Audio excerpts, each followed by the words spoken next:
Hey, everybody. It is Sixers playoff time. Thank you for listening to Takeoff with John Clark. And we have a very special guest. I always love talking to Tim Legler when we get ready for the playoffs. Tim Legler from ESPN. We love your work. We always watch you. Appreciate you taking the time. It is always my pleasure to come on. I love this time of year, obviously, and especially now because the regular season has been diminished, I think, in the NBA because there are so many guys that rest and load management, all the injuries. Now you have the best players in the world playing their hardest. So this is my time of year, man. I cannot wait for the NBA playoffs. I'm excited. Yeah, and you're going to be really, really busy, so we do appreciate this time. And I know you always talk to your buddies in the Delaware Valley. How are they feeling about the Sixers going into this Raptors series? It's a mixed bag, John. It's a mixed bag. I got my lifers that are eternally optimistic, that feel pretty good about everything. And then I think you got the guys for me that are a little bit more realistic because I just don't think you can be, singing a happy tune right now thinking that this is going to go super smoothly. I don't think you have enough evidence for that. And then you got other guys that they kind of hover around the Ben Franklin Bridge on a daily basis thinking about it. Look down, okay? So there's a group, there's a different group. And I'm curious because I'm traveling so much now. I'm outside the area. So I'll ask you, what is the pulse, do you feel like? What are people feeling in the city about this team? I got to be honest with you. I'm feeling more juice for the Phillies right now when they started their season than the Sixers. And I got to tell you, because I was laying in bed one night and I'm thinking the Sixers were tied for the second best record in the East, 51 wins again. Now, of course, the seeding, they get down to 4. But James Harden, I look at his statistics, I'm like, they're really good statistics. But then when I've watched the games lately, I don't see it that way. Do you see it that way as well with James Harden? 100%. What's concerning me most about James Harden, and look, when this whole thing went down, I was honest about what I saw out of James Harden at some critical moments in Houston in playoff series. He has some things that were there that were head scratching. As good as he was, as great, as dominant as he was. And we've never seen a player used that way as a point guard, an offense that ran that way, a guy putting up those kind of numbers. He had moments. It wasn't every year. It wasn't every night in the playoffs, but he had moments when his team had to have him and he didn't show up. And it wasn't just like, off shooting night. I'm talking about where he played differently. He was less aggressive, clearly to me, affected by pressure. So I was worried when the trade went down. Like, what are we going to get now? He wanted out of Brooklyn. He got a lease on life. He's playing with an incredible player. And he seemed excited to be there. And early on, it was good. But they weren't playing any really good teams. They weren't playing good defenses. And the more I've watched him, what I'm concerned about is he looks like he's not quite the same physically in terms of putting whatever's in front of me in the rearview mirror. Whatever matchup I get, whether it's the initial defender or I get a switch on a big, he'd go back and forth 6-7 times, right? That's his thing. He gets you dancing, and then he picks a direction and he goes. And that guy is gone. And now he takes on the next defender. He takes on the back line. And then it's either floater, rim, or a pocket pass or a kick out. Now I'm seeing that first defender staying with him. They're riding his hip. And so now everything in the lane has become harder for him. And I think if you ask me why that is, guards, you start to age, man, and you show it at a different time. And a guy that was used to that extent in Houston, no one's ever had that kind of usage rate in the history of the NBA. He did it year after year. You're going to see some slowdown. And a guy like that, you slow down by 10%, you just allowed another 25 different guys in the league to guard you. And that's what I'm seeing. He's just not as explosive. He doesn't have the acceleration. He doesn't have the lift. His 3-point shots are not, he's not feeling that in his legs, combined with whatever external pressure he probably feels from this situation. So the combination of the two, there's something off. And like you said, John, it's not like the numbers are horrific. The numbers are still pretty damn good for most point guards in this league. But we all know what we're looking at. There's something different about him. And I think that's where the lack of faith comes in, that this team is going to make a deep run. Well, I hope if your buddies are listening to this, they're not on the Ben Franklin Bridge, because they might be jumping off. Believe me. Well, they know enough by now. If they hear I'm coming on something with local media in Philly, they all pull over to the side of the road because this could be, and I want them to win. I genuinely do because look, I don't have a particular team I root for. I grew up a Celtics fan just because I like Larry Bird. I was a Bullets fan as a kid. Ever since I became an adult, I just played in the league. Now I cover the league. I don't really care. I root for style of play. There are certain teams I like to watch, and I want Philly to win because I'm invested in the area, and everybody's happier when they're good. But I've just got to be honest about what I'm seeing, and I'm very worried. Not just about winning a championship. I'm worried about this round, getting past Toronto, who could not possibly be playing any better than they are. Yeah, so when you looked at the Eastern Conference and you say, okay, I think these teams can come out of the East and be in the NBA Finals, and you see who the Sixers could have matched up with, I'm looking at the Bulls, I'm like, I think that would have been the best matchup. Can you give me a couple that you thought would have been the good matchups for the Sixers, and where would you put the Raptors? Is this one of the worst matchups you think for them? Well, as it turns out, with the situation with Thibault, that's not a small thing. You are now going to have to go up and play them on the road without your best defender. And like in this series, you're talking about he'd get turns on Siakam, which he's a very tough matchup for the Sixers. He'd get turns on Van Vliet, who's a guy that can get going. And he gets cooking. He can get you 15, 16 points in a quarter. He'd get some turns on him. Scotty Barnes, a great rookie to have. So his versatility and the number of guys that he could go and just pester and drape on and try to make their nights miserable, to not have him on the road games, I think it puts so much pressure on them at home to get those first two. If they split or they lose the first game, and now you've got the prospect of playing 2 out of the next 3 on the road without Thibault, I think they're in serious trouble if that happens. So the Raptors, it fell in their lap. It's weird the way it worked out. The Sixers to fall from 1 to 4 and Toronto to come from 9 to 5. That happened over a 2-3 week period. Nobody expected it to be Toronto, Philly in the first round.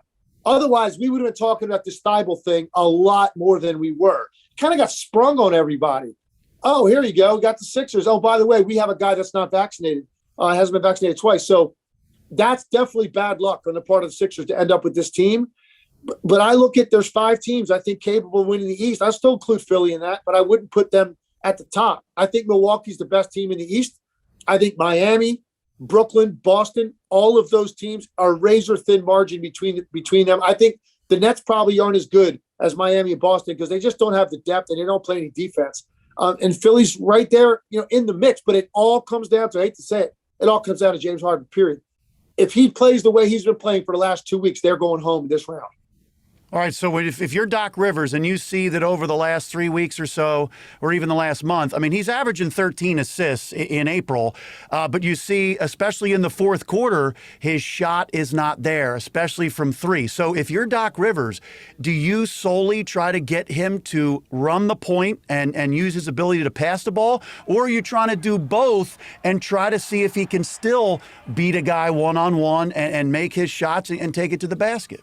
If I'm Doc Rivers, I'm got to utilize James Harden the way he's been utilized throughout his career. This is the way he plays. And if that's the case and he can't get it done, if you're Doc Rivers, you say, listen, this is the player you brought in. I'm coaching the player the way that he has played his entire career. And he just wasn't good enough. It's not on Doc Rivers at that point. Now, listen, there are some things he's going to have to adjust to in this series defensively and rotationally, things like that. I've toyed with my mind with, hey, would Maxey be better off coming off the bench with that lack of punch that they have? Would that be better for him, without hurting his confidence? So there's things he can do. But when it comes to James Harden, I don't think you reinvent the wheel. This is the way the guy plays. And look, he's one of the few players I would say, I don't care about 12, 13, 14, 15 assists. I don't care about that. It's great if that comes. James Harden has to answer the bell as a scorer in important moments. That's why he's here. Ben Simmons, who played that position prior, did a lot of good things on the court. The one thing he ran from was important shot making. And in this league, you have to have a guy as your primary ball handler that can score from anywhere in an important moment.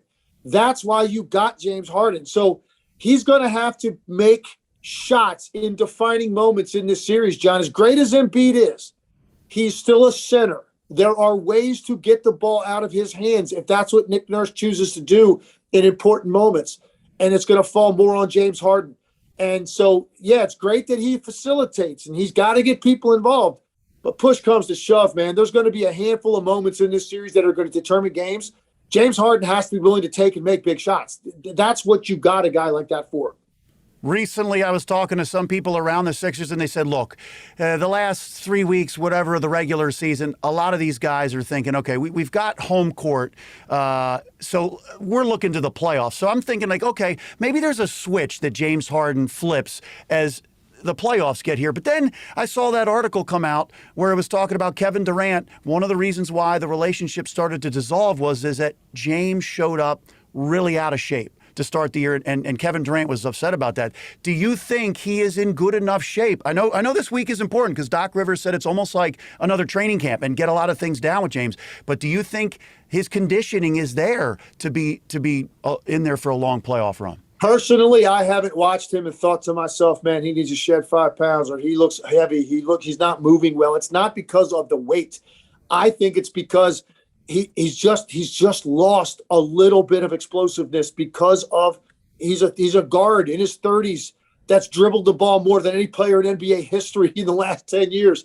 And it starts to wear on you. And I do think there's another component to this, the pressure that he is feeling. I know what he said is, I talked about it a lot today on the air, because the quote, when I saw that quote, I don't have anything to prove.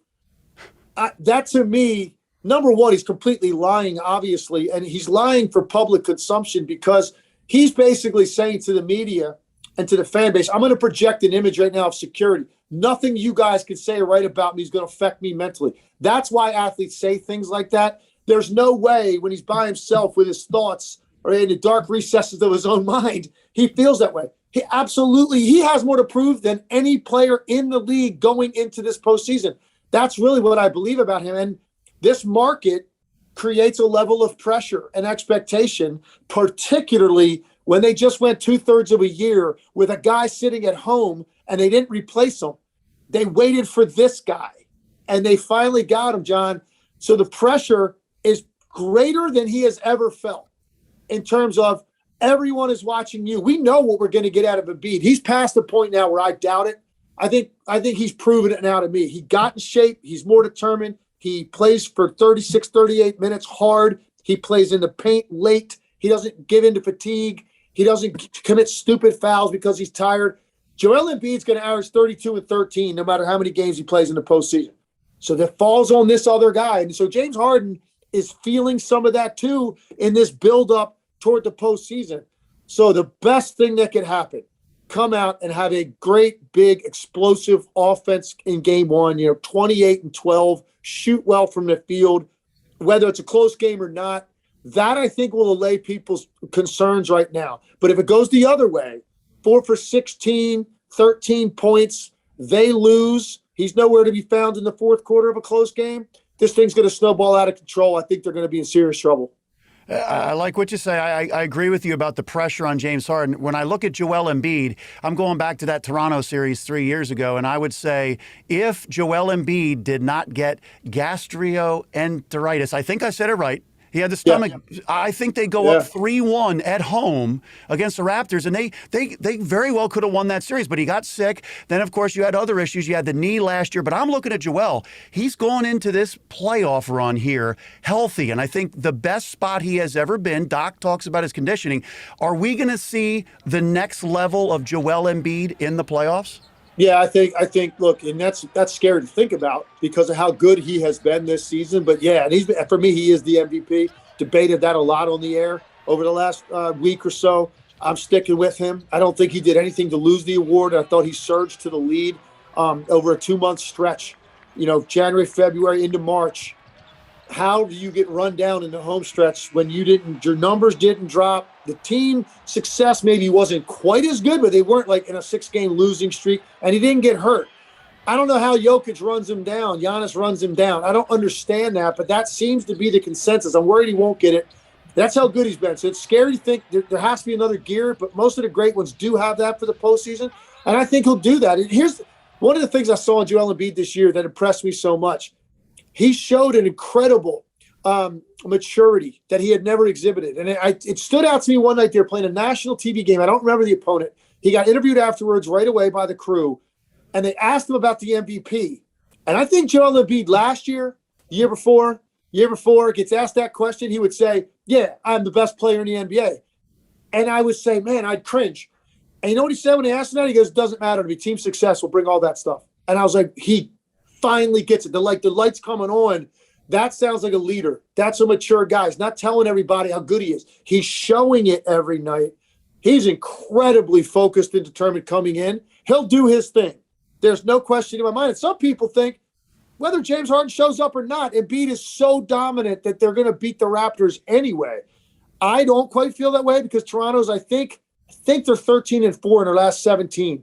I mean, they're playing great basketball coming in. They're confident against this team. This is going to be a dogfight. I know. I picked the Sixers in 7 games. Of all of the first round series, I probably feel less confident in that than any pick. Well, when I look at the statistics from the season series, now you had 4 games. Sixers are 1-3, but Joel missed 1 game because of COVID. They didn't have James Harden in the other. But then also the Raptors were missing Fred VanVleet for 3 games, so I factor that in. But when I look at those games, Tim, the last game, the Raptors got 16 more shots, and the game before that, they got 20 more shots because of their rebounding. They're the second best offensive rebounding team in the league. They're all 6'7", they're all 6'8".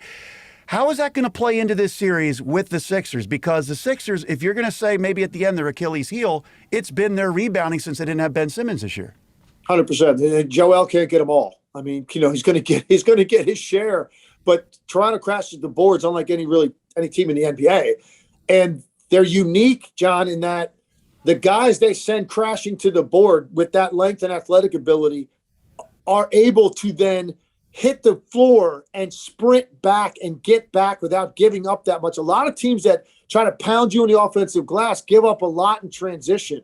They don't, because they've got guys that are in that 6'7" to 6'10" range that are long and athletic. They go, they crash, they don't get it, they turn, sprint, they get back and recover. So the rebounding is going to be an enormous factor. There's no question about it. The other thing that's going to be a huge factor is who's going to give you the unexpected scoring punch on a given night for the Sixers.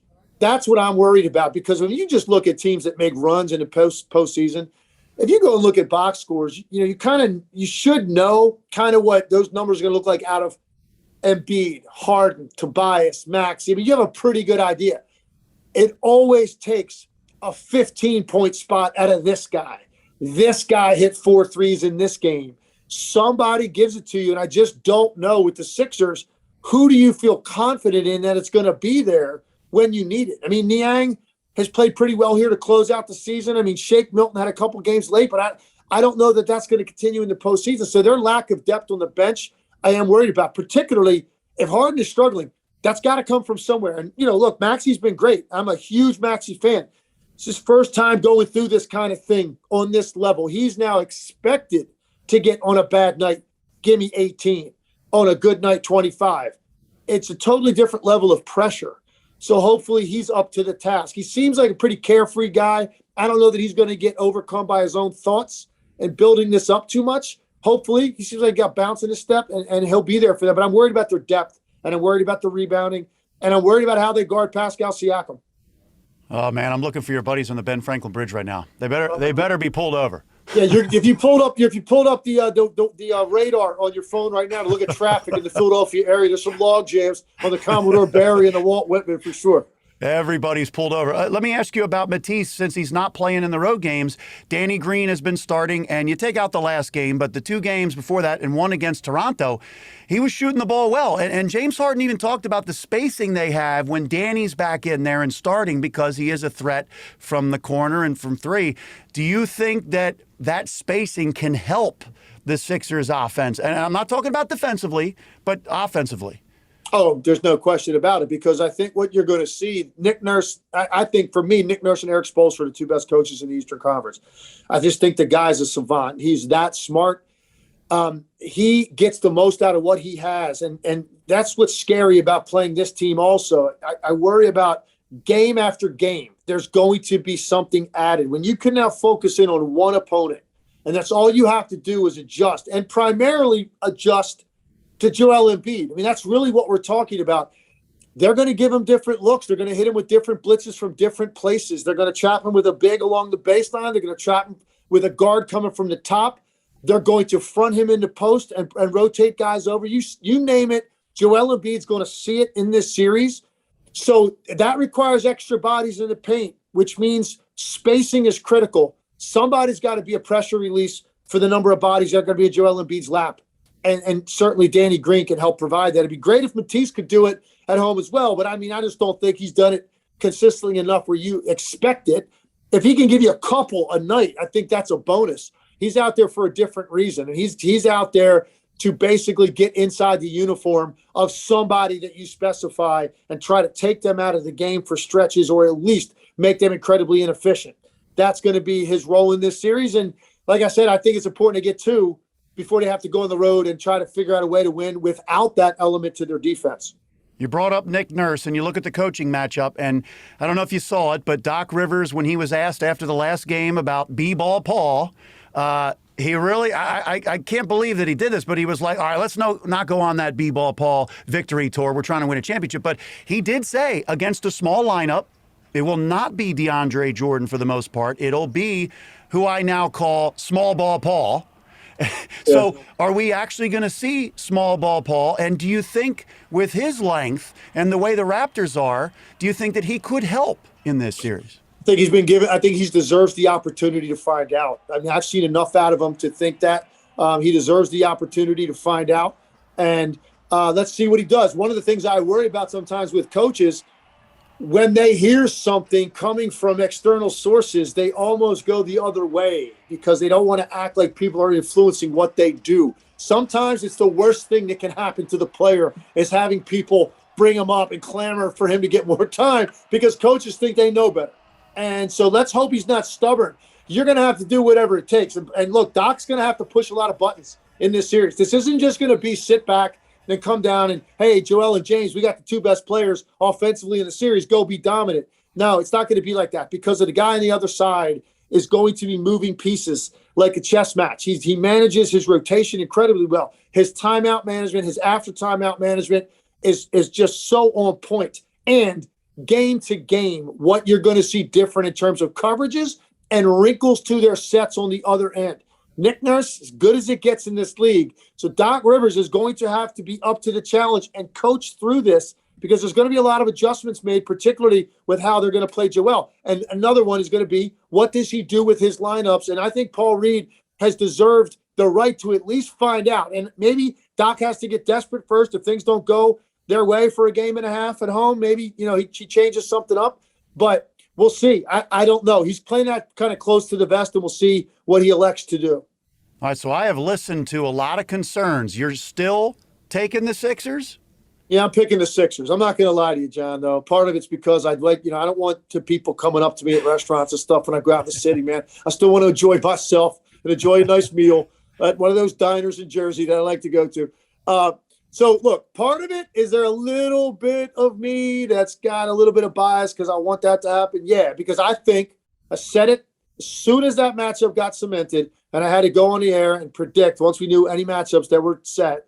I said it's a coin toss series. It's genuinely how I feel. I mean, Shaq came out and said they're sweeping them, and I don't know where that comes from. That kind of confidence. If you've really been watching what's been going on with these two teams, I don't know how you could go there.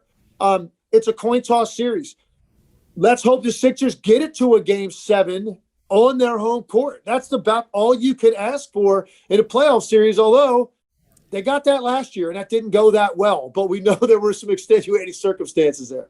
Yeah, I don't think they have somebody now that's actually afraid to shoot or shoot free throws. So let me ask you, if you were the teams in the East, the Sixers right now, if they can get through the Raptors, then it's most likely the Heat. I actually think the Heat is a better matchup for them. I don't know how you feel, but do you think that their path to the Eastern Conference Finals is better than, let's say, the Bucks, who would be, I guess, Celtics, and then possibly the Nets or whatever. But what do you think of the Sixers' path to get to the Eastern Conference Finals as it compares to others? Yeah, I definitely like the fact that the next round you get through this, you get the Heat, and now don't have to worry about the Bucks and the Celtics yet. Or certainly, the Nets down the road. It's interesting what happened with the Nets winning that game. Now they've almost taken themselves out of. They're not going to end up playing the Sixers. It would be shocking to me if that ended up happening. but which we all were hoping for, obviously. The drama associated with that would have been incredible. The Heat definitely, for me, would be the team you'd want to play next. Milwaukee and Boston, to me, right now, and I know Robert Williams is a big loss for Boston, but I think Jason Tatum and Jaylen Brown are playing the best they've ever played at the same time offensively. They finally look like they complement each other. That's been the best defensive team in the league for the last 2 months. And I know Robert Williams is a big part of it, but he's not all of it. Tatum, Brown, Marcus Smart, Derek White, those guys all defend as well. Grant Williams, they've got a lot of guys with length on the wing that can defend. So it's culture with them. Biggest question for me is, Jason Tatum is now a flag bearer for that franchise. He has arrived, but this is his statement series coming up. You're going to go toe-to-toe with Kevin Durant. What better way to make a statement than I now get a seat at this table of these elite guys? Because I can go toe-to-toe with him bucket for bucket. Brown and Kyrie can kind of offset each other, and if that's the case, I think Boston's defense wins that series. So Boston and Milwaukee, to me, are a notch above the other three. So for the Sixers to get Toronto and then get Miami, I do think that's a little bit better path than having to go through the Bucks or the Celtics next. Who do you think is playing basketball last here in these playoffs, the Sixers or Ben Simmons? Oh, I will say the Sixers, because I'm still not sure we're going to see Ben Simmons. I'll believe that when I see it. And I hope he does play soon, John, because I do not need to see any more of these ridiculous outfits that Ben Simmons is wearing on the bench. Okay, last night he looked like a leprechaun going to a club, and somebody said that was lambskin. I said, okay, I guess I'm not a fashionista because I don't care what that's made of. I just know how ridiculous that looks. Sitting over there with the aviators, and it almost looks like he's having more fun sitting there than he is playing. It's the weirdest thing. So I don't know when we're going to see Ben Simmons, but I do think that the Sixers are playing longer than he is. If you're talking about him as a player, as a spectator, I don't know. Those guys look pretty scary last night. Yeah, and I agree with you. I don't rip anybody, but I will say it just seems to me Ben cares more about that stuff, what he's wearing, the cars and all that, than playing basketball. Before I let you go, I love listening to you, and it's a shame we don't have a telestrator here because I love when you're able to diagram plays and let us know what's going on. But you're also passing it on. You're helping kids, and you always have a camp back here in the Delaware Valley or even down the Jersey Shore during summertime. So how can people come to your camp? Go to TimLeglerBasketballCamp.com. It's my pride and joy, John. It's my favorite week of the year. It's a big camp. We've been selling it out every year. Selling out early. Last year we shut off registrations a month out because the response was so great. Phenomenal facility too. Total Turf, which is in Pittman, New Jersey. I mean, you're talking 10 minutes from the bridges, from Walt Whitman and Ben Franklin. So it's Philly, but it's South Jersey. I take a lot of pride in it, man. It's a teaching basketball camp, and I don't care what level you are. If you're a first-timer or you're a really good AAU or even high school player, I've had them all come through, and I adjust to your level. You're gonna. If you're already a good player, I'll teach you something. Hopefully, can make you great. If you're a first-timer, you're gonna learn the basics of the game. And most importantly, I always say this: my job is to make sure on Friday when you walk out the door, you love the game more than you did when you walked in on Monday. That's how I treat it. Great staff. And August 1st through 5th, TimLeglerBasketballCamp.com. Boys and girls 8 to 16. That's the best way you can go and register right online. All right. Hey, I would get out there. And by the way, for a little while there, I was thinking that you might become the next LaSalle coach because I know Fran Dunphy was kind of looking for somebody to take the reins. Were you asked at all? This time I didn't get involved at all. They know I wanted it the last time around. I think it came down to myself and Ashley Howard. They went with the assistant from Villanova. I was pretty devastated by that because I did. I threw my hat in the ring. I thought I did it enough with my interview. I was excited about the opportunity to restore my alma mater back to where I think they need to be. I really believe I could have done it. They went a different direction. 4 years later, they're looking for another coach, and I wasn't interested this time. Fran Dunphy is near and dear to my heart. He was on LaSalle's staff when I played at LaSalle. I've known him that long, 30 plus years. He is one of the best people I know. He's a great basketball coach. He's taken on a hell of a challenge at this stage of his life. I know that. But if anybody can do it, it's Fran, and I'm certainly pulling for him. And he's a good man, and I'm wishing him well. But no, this time I wasn't gonna throw my name out there or contact the school. Well, you got a pretty darn good gig, so you're doing okay. Hey, listen, if I don't get to play it, at least I get to talk about it. But coaching, hopefully, at some point, will be in my future. That's really where my passion lies for sure. That would be great. And listen, I really love the analysis, the perspective, and the insight. So I really appreciate you taking the time because I know you're all over the place. You're running around, but keep up the great work on ESPN. Will do, John. Appreciate it. Thank you.